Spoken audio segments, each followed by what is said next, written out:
ఇదొక వార్త, ఇదొక వీడియో. నేను కూడా చూసి కొంచెం షాక్ అయిపోయినా. ఎందుకు షాక్ అయిపోయినా అంటే ధర్మపురి అరవింద్ మాట్లాడినటువంటి మాటలు ఎక్కడ అంటే జగిత్యాల ఎమ్మెల్యే సంజయ్ కుమార్ ఉన్నాడు కదా, ఆయన పెట్టినటువంటి ఫ్లెక్సీలు, ఆయన కోసం విపరీతంగా ఫ్లెక్సీలు పెట్టిరాడ.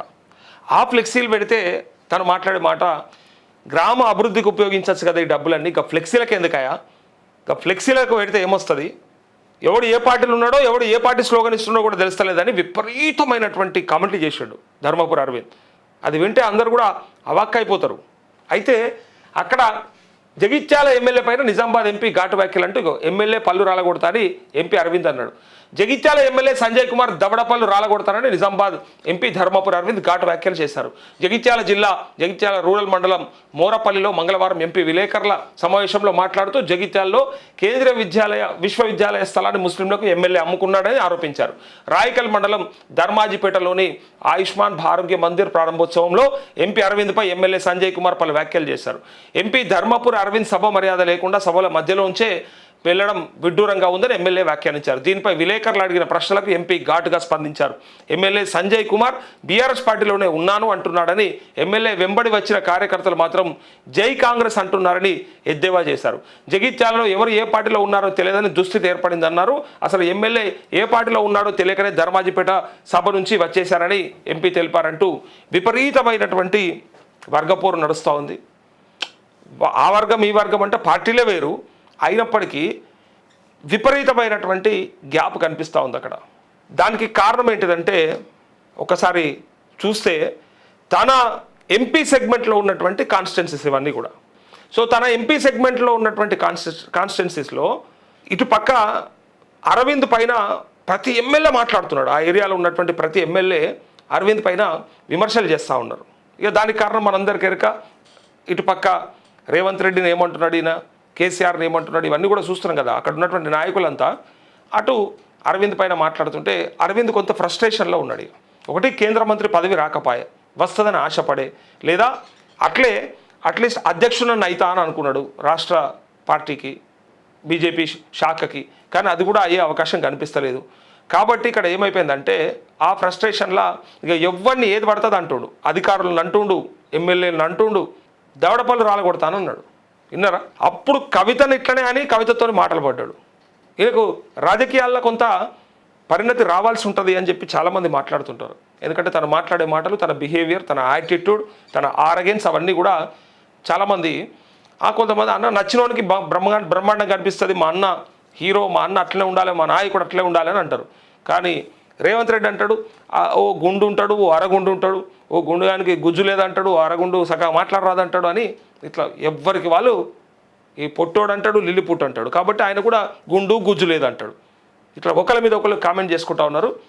సో అదే తరుణంలో ఇప్పుడు ఈ ఎమ్మెల్యే సంజయ్ మాట్లాడినటువంటి మాటలు ఏవైతే ఉన్నాయో దాన్ని పట్టుకొని విలేకరులు అడిగినటువంటి ప్రశ్నకైనా డైరెక్ట్గా దవడపల్లి రాలగొడతా అంటున్నాడు. ఒక ఎమ్మెల్యేని అనొచ్చున, అట్లా శాసన సభ్యుని పట్టుకొని అట్లాంటి మాట వాడొచ్చున? పోనీ ఆయన అన్నటువంటి మాట అట్లనే ఉన్నదా, అది ఒకటేనా అని ఇలా ప్రశ్న వస్తుంది. ఇక్కడ తను చెప్పేది ఏంటంటే సంజయ్ కుమార్ చేసినటువంటి వ్యాఖ్యలు ఏమున్నాయో వాటి గురించి, అంటే సభా మర్యాద లేకుండా సభ మధ్యలోంచి వెళ్ళడం విడ్డూరంగా ఉందని అన్నాడు. తప్పేమున్నదని నాకు అర్థం కాలే. అందులో తప్పేమున్నది? కాకపోతే మనం ఒకసారి ఆ ఎమ్మెల్యే సంజయ్ కుమార్తో మాట్లాడే ప్రయత్నం చేద్దాం. సరే ఏ పార్టీలు ఉన్నాడు అని చెప్పి ఆయన కూడా అన్నాడు. ఇంతగానం ఎందుకు నడుస్తుంది ఆ మధ్యలో, మరి ఏం ఇష్యూ ఉన్నది జగిత్యాల సంజయ్ కుమార్? ఒక్కసారి మాట్లాడదాం ఎమ్మెల్యే గారితో. ఈ వివాదం మరి ఏడ మొదలైంది, ఎందుకోసం మొదలైంది, దవడపల్లు రాలగొడతా అనేదాకా ఎందుకు వచ్చింది, అది మాట్లాడాలి.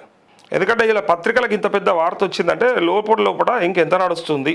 ఎక్కడుంది ఆయన number? Jagtial MLA Sanjay Kumar, Korutla MLA ఉంది. ఈ ఎమ్మెల్యే నెంబరు ఒకసారి Fani. Jagtial MLA Sanjay Kumar. Hello MLA గారు గుడ్ మార్నింగ్.